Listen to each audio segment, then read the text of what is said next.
didn't want to have to make this video on a particular artist that's not with us here today, but to start the video, let's just please have a moment of silence for not only Juice World himself, but of course his family or friends, to pay respects to this particular artist that's no longer here with us and unfortunately has died at a young age. And I know, we all miss him and his fans especially, but let's please have a moment of silence to pay respects for Juice World. Moment of silence, please.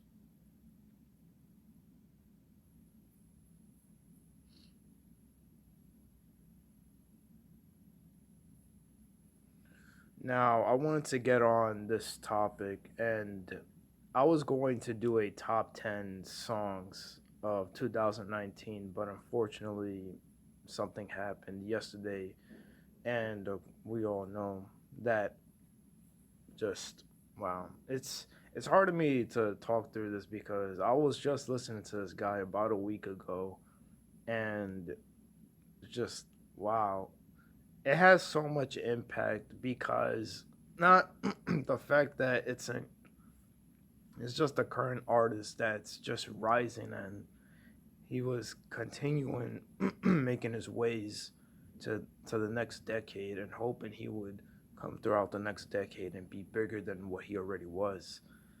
And also he was just young, this guy was around my age, so it's crazy to me. And I know I seem a bit older, but that's not the case at all. Remember listening to this guy in high school. I was a senior. I know it's crazy, but I was a senior when Goodbye and Good Riddance came out.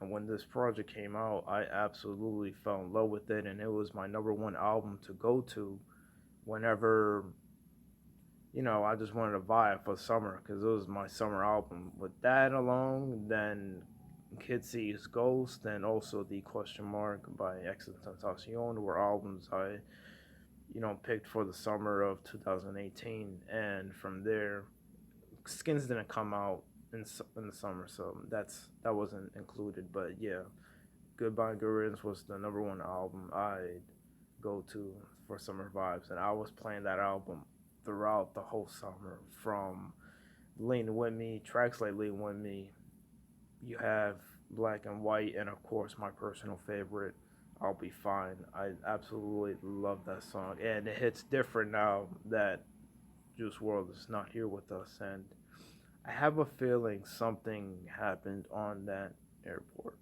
And I don't think it was the fact that he had, a seizure on the Chicago airport. I think it was something else. And I'm not the type at all to say, oh, drugs are bad for you. I think it was the drugs, or you should stop doing it because this is what happens. I'm actually absolutely not like that at all. At the end of the day, we're all humans. We make mistakes, but no one deserves to go out like this. And unfortunately, this seems to happen consistently, especially in this era that we're in today. It just strikes me that having an artist in recent time that's young and was relevant just had an impactful to people's lives, and it's just gone. But yeah.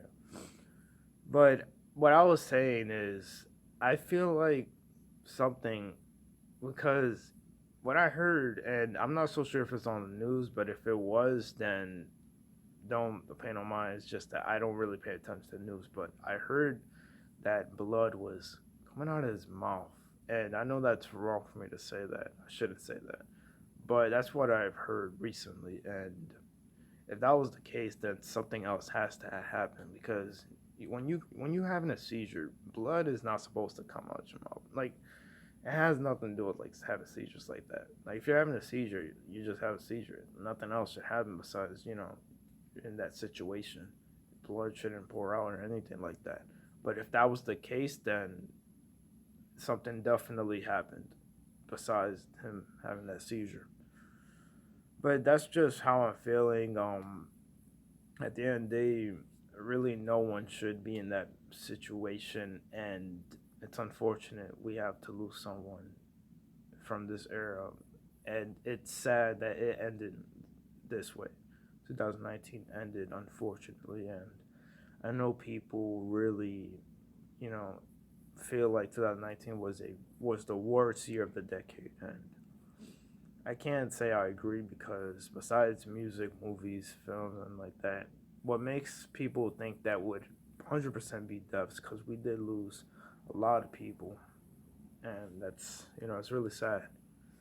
Um, Juice World was just such a big artist and was a very young, talented man, and was coming up, and out of nowhere, this just hits. It hits home, and it's sad. And like I said, I didn't want to have to make this video, but this is something that I wanted to talk to you about because I was gonna do a top 10 songs of this particular year. Unfortunately, this was the news that I've got. So yeah, so it won't be today, but I'll see what I could do next week. But until then, this is IB's Reviews channel. I'm for those that don't know Juice World, by the way, I'm gonna send a link to his songs. Both his Good Riddance, Goodbye and Good Riddance album, and Death Race, Death for Love. They're both, in my opinion, I feel like Goodbye and Good Riddance is like the perfect album to go to, but I would have to say that that's the better album, but it doesn't matter because he's gone. So yeah, they're both really good albums, and I'll also put on top of the description Lucid Dreams as his most popular song, and you guys will definitely get to know him and personally love his music because he was a very talented vocalist, even without the auto-tune. He was extremely talented. So this has been Hypebeast Reviews, and see you all next week.